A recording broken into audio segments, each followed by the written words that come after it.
Good morning, Pastor Steve here. Galatians 5, beginning with verse 9 down through 12. A little leaven leavens the whole lump.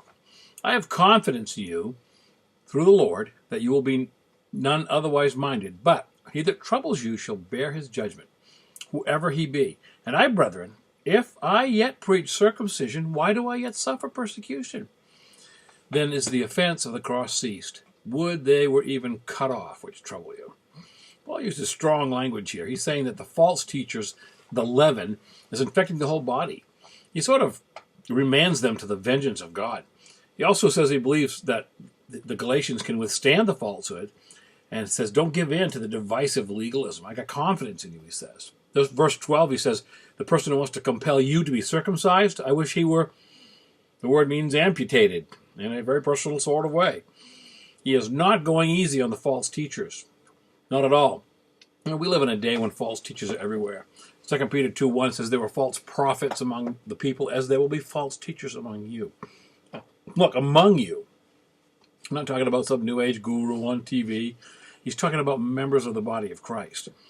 Warren Wiersbe writes, Satan is a counterfeiter. He has a false gospel, Galatians 1:6-9, preached by false ministers, 2 Corinthians 11:13 and 12, producing false Christians, 2 Corinthians 11:26.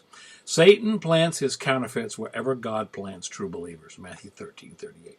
So we need to be as alert as those Galatians.